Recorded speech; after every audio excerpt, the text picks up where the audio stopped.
your reaction to whether or not Nigel Farage will come back? Well, he will do us, by us, I mean reform, a power of good if he does come back.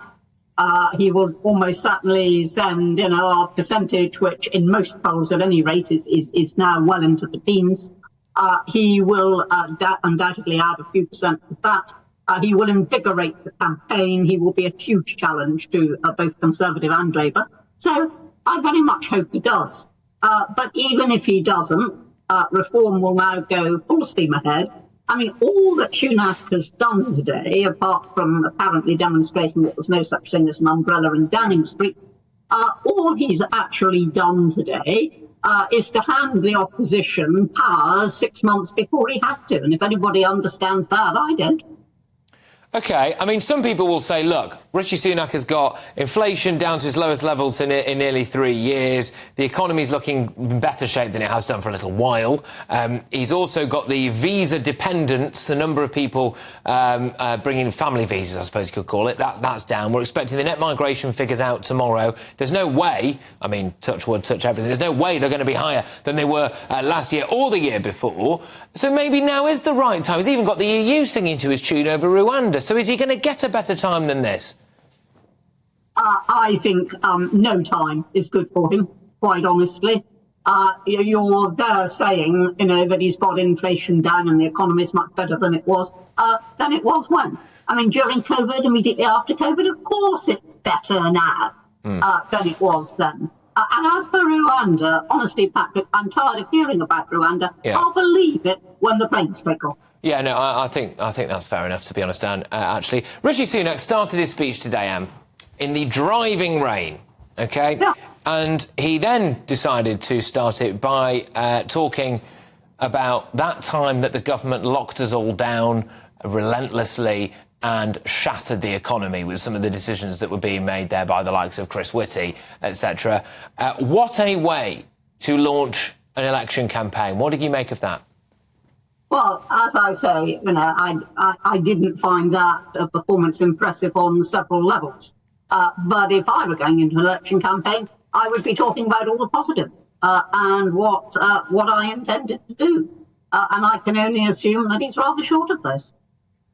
I mean, one of the big noises out tonight, and I am just going to reiterate this because this is just coming through to us here at GB News, so forgive me as I read this again, but this is from our political editor, Christopher Hope, OK? And it is absolutely extraordinary. He is saying, Anne, that there is currently a coup going on to try to stop the general election from taking place. I mean, that is remarkable stuff. Conservative MPs submitting letters to Graham Brady, having had submitted letters to Sir Graham Brady, the chairman of the Backbench 22 Committee. He says, extraordinary if true, some furious Conservative MPs are working tonight on a plot to call off the general election. He doesn't say if true, he says it is true. So this is true. Christopher Hope, he's always bang on the money.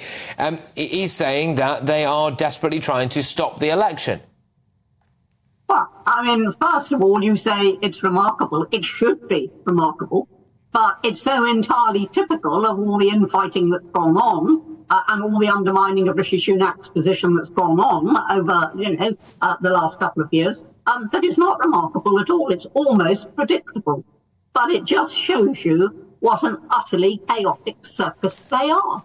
And the only choice, if it were just Keir Starmer, is choice between chaos and no policies at all.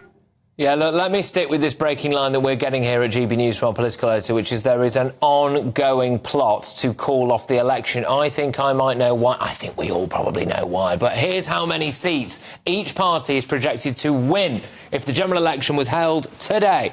Labour 443, Conservatives 124, Lib Dems 40, the SNP 19, Greens 2. Let me reiterate that. Labour 443 seats. The Conservatives down to 124. The Lib Dems on 40. The SNP on 19. The Greens on 2. Is that why the Tories want to call it off, Anne?